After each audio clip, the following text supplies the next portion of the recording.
Malgré le fait qu'elle soit jalouse, Aïcha, elle n'était pas de nature mauvaise, c'était juste son caractère. Elle était aussi très généreuse et patiente. Après la bataille de Khaybar, il y a eu une hausse des richesses et les gens en général, ils demandaient plus d'argent que ce qu'il en fallait. Alors le prophète alayhi salatu wassalam, il s'est écarté de ses femmes qu'il avait rendues tristes par rapport à ça justement. Un mois après, il est revenu et il s'est rendu chez Aïcha en premier et il lui a dit qu'il avait reçu une révélation et que Allah subhanahu wa ta'ala lui avait ordonné de proposer à ses femmes deux options et lui a récité les versets suivants.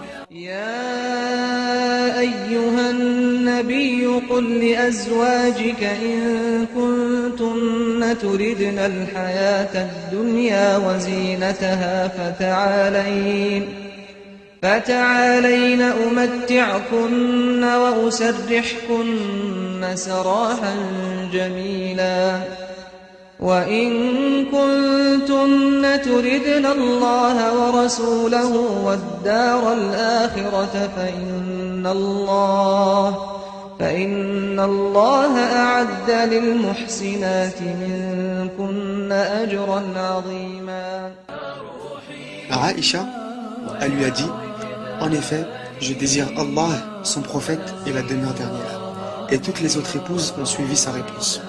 Aïcha, elle a respecté ce choix pendant la vie du prophète alayhi salatu wassalam et même après, comme le montre l'histoire des musulmans qui avaient reçu vraiment beaucoup de richesses. Elle a alors reçu un cadeau de 100 000 dirhams. Quand elle a reçu cet argent, elle jeûnait. Et écoutez bien, elle a distribué la totalité. J'ai bien dit la totalité de cet argent aux pauvres et aux nécessiteux sans réfléchir une seule seconde. Et vous savez pourquoi je dis sans réfléchir une seule seconde? Parce qu'après, sa servante, elle lui a dit, t'aurais quand même pu garder un dirham pour acheter de la viande pour rompre ton jeûne. Et elle lui a ramené du pain et de l'huile. Et Aïcha lui a répondu, si je m'en étais rappelé, je l'aurais fait. Subhanallah. C'était Aïcha. Aïcha, la femme qui était avec le prophète alayhi salatu wassalam jusqu'à son dernier souffle. Elle serrait sa tête contre sa poitrine. Elle a pris le siwak, l'a mâché pour le ramollir et l'a donné au prophète alayhi salatu wassalam qui était vraiment très faible pour qu'il se nettoie les dents avec. Ensuite, le prophète alayhi salatu wassalam, il a perdu connaissance. Et Aïcha, elle a cru qu'il était mort. Mais une heure après, il a ouvert les yeux et à ce moment-là, elle s'est rappelé que le prophète alayhi salatu wassalam, il lui disait « Aucun prophète ne meurt avant que ne lui soit montré sa place au paradis et qu'il n'ait eu le choix entre vivre et mourir. » Après, Aïcha, elle a dit « Il ne nous choisira pas maintenant. » Dans le sens, il a vu sa place au paradis, il ne va pas nous choisir nous et ce bas monde. Et à ce moment-là, elle a entendu le prophète alayhi salatu wassalam murmurer ces mots « Avec la communion suprême au paradis, avec ceux sur qui Allah a répandu ses faveurs, les prophètes, les martyrs et les justes. » Et il murmura encore « Ô Seigneur, avec la communion suprême. » Et ce fut les derniers mots qu'elle entendit sortir de la bouche du prophète alayhi salatu wassalam.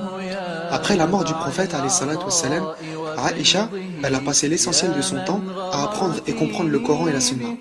Elle était l'une des 3 épouses du prophète alayhi salatu wassalam avec Hafsa et Salama à connaître le Coran par cœur.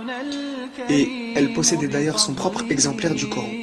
En ce qui concerne les hadiths, elle était l'une des 4 personnes avec Abu Huraira, Ibn Omar et Anas ibn Malik à avoir transmis plus de 2000 hadiths. Abu Moussa al-Ash'ari, il disait qu'aucun hadith ne posait problème aux compagnons sans qu'ils ne questionnent Aïcha dessus et qu'ils s'aperçoivent qu'elle en avait la réponse.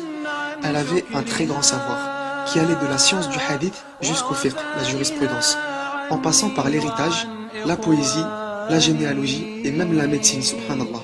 Les compagnons, ils se tenaient pas de sa science en hadith et en fiqh, parce que c'était la femme du prophète, alayhi salatu wassalam. Et ils se tenaient pas non plus de sa maîtrise de la poésie, de son éloquence et de l'histoire des Arabes, parce que c'était la fille d'Abu Bakr, qui était l'un des hommes les plus instruits. Mais concernant la médecine, ils comprenaient pas trop. Ben en fait, quand le prophète, alayhi salatu wassalam, il est tombé malade vers la fin de sa vie, il y avait plusieurs délégations arabes qui venaient le voir et qui lui prescrivaient toutes sortes de traitements. Et c'était Aïcha qui les lui donnait. Et c'est comme ça qu'elle a appris la médecine. Les savants la considèrent comme l'un des premiers juristes de l'islam, au même titre que Omar ibn al-Khattab, Ali et Ibn Abbas. C'était la femme la plus respectée de son temps.